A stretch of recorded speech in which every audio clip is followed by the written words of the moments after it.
It happens once every 4 years, and if you live in Iowa, you know all about the caucuses. The first real test for the presidential candidates. It all boils down to you, the participant. KIMT News 3's Sarah Danik is taking a closer look at what those visits and crowds really mean to the overall election. Well, Matt, for those of us who just love politics, the Iowa Caucus is something that we look forward to at that 4-year mark. At the end of the day, though, it's not about the media or the political analysts or the campaign teams. It's all about the candidates and, most importantly, their relationship with the voters. We were pleased to receive about a week or 10 days after Hillary Clinton had been here, a letter saying, "Dear Dean and Gary, thank you so much for opening your home to host me." Dean Genth and his husband are no strangers to politics. They've welcomed a number of political candidates over the years, and Dean is the vice chair of the Cerro Gordo County Democrats. So many states turning their backs on people with mental health problems. Most recently, the couple hosted Hillary Clinton in their home after being asked by her campaign. We found out on Thursday afternoon that it was going to happen, and then Monday was the scheduled event. So it all happened really fast in the course of, 2 or 3 days to plan and get ready. Dean and his husband are not supporting any specific candidate at this point. He says they are carefully considering each person. But one thing he says Clinton is doing right is spending lots of time in Iowa in small group settings. She was doing exactly what we want. We want in the Iowa caucus process the ability to see these candidates up close and personal, and we as the voters want to be asking the tough questions. And those visits, whether small, like the home meet and greet Clinton took part in Mason City, or in front of large groups, like Donald Trump's stop at Music Man Square in June, could be crucial to paving the path to 1600 Pennsylvania Avenue. I think it's been great because we've had a lot of candidates already flow through on both the Democratic and Republican side. Bennett Smith is a history instructor at North Iowa Area Community College and loves politics. Unless you exceed expectations. So he's watching what's happening in the state and the greater impact the Iowa caucuses will have come November 2016.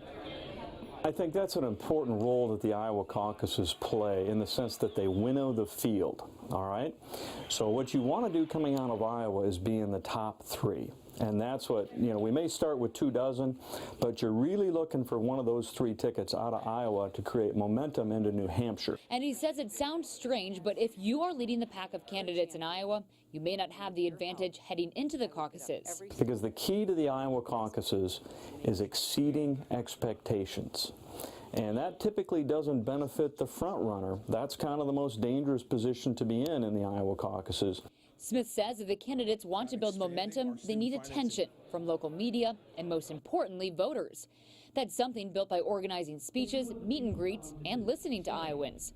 But that won't happen if voters don't do their part. They need to realize that some of the candidates will only stop here once. So if they hear that they're coming and that's someone that they really want to listen to, I wish that they would attend. Barb Hovland is the county chair for the Cerro Gordo County Republicans and has been busy preparing precinct sites for the caucuses, as well as welcoming GOP candidates to town. Here is Governor Perry last year at our summer barbecue. Like Dean, she's not endorsing anyone at this point and is listening to what all the candidates have to say during their visits. And with time spent at many campaign events, she and Dean have some tips. Their number one advice is bring a pen, bring some paper, bring your questions. Number one, be prepared. And I think that everyone should have at least one question in their mind that they'd like to ask the candidate, because when you do come to the events, more than likely you will be able to get up and shake their hand, and they do take the time. They want to hear from you. That's why they're in Iowa. They want to hear from Iowans. Another tip, don't be afraid to cross party lines. I've gone to Republican candidates when they come to town and listened to their speeches, and I see a whole array, a whole cross-section of people. I see some Democrats there, some independents, and then their Republican activists, at those events. And when it comes to asking questions, get down to the basics. Number one, what is your vision for the country long term? Secondly, why do you want to be president? Okay, that's really crucial. And then thirdly, any questions about substantive public policy. Most importantly, don't forget the importance of your role in the political process. It's great for Iowa, and it's also great for the political process because Iowans care a great deal about citizenship, and they take their role in the caucuses very seriously, and I think that's good for the country.